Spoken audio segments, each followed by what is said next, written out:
let's get into a little bit more specifics with you, if I may.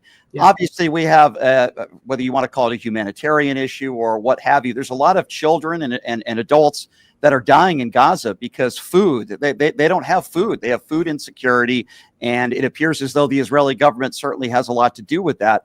I would imagine you don't condone that, right? I don't condone innocent civilians suffering during war. Of course not. And again, I don't know of anyone who does that. Who does condone and support the deliberate starving of people.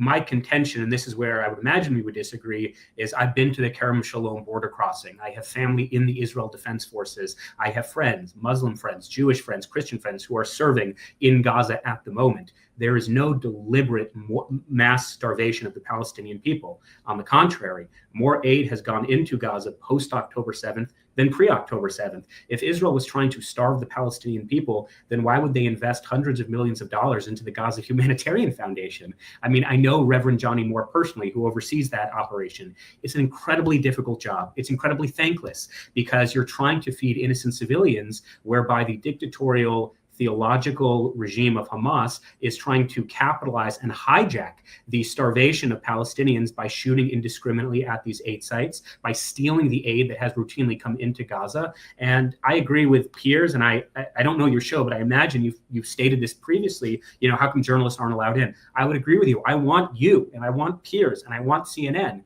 to see what I have seen, to go to the Kerem Shalom border crossing so they could see the— Why are they not allowing journalists, though? What do you think their reasoning could be behind that? Because I agree with you, but I don't understand why. Why are they doing that?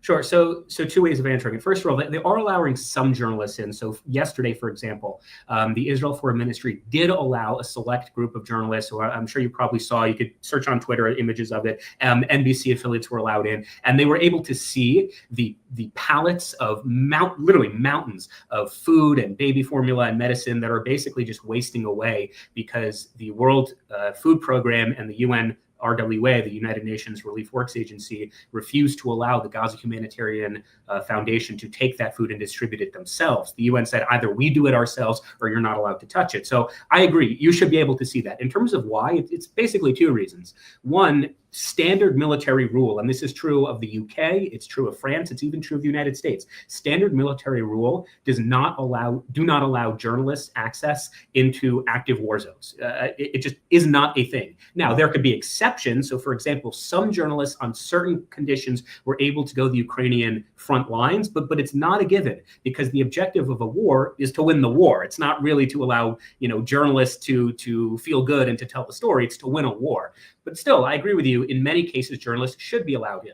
The second argument that I would imagine the Israeli government is not allowing journalists in is because if individuals like Piers Morgan, who are already saying that Israel is indiscriminately killing innocent civilians and they're indiscriminately killing journalists, and then when you put a journalist in an active war zone in a very dense urban environment where the enemy combatant don't even wear uniforms of a military, they wear civilian clothing, and then inadvertently a journalist is killed, well, you can imagine what the audiences in the Western world would say. Israel was once again indiscriminately targeting journalists. So Israel probably took the attitude of, we just don't want to take that risk to begin with, because again, the objective is to win the war. But again, I agree. I think certain journalists should be allowed in. There's no reason why Piers Morgan should not be allowed to see the mountains of food that is just wasting away because the UN, in their bureaucracy, to put it mildly, is refusing to allow other agencies to distribute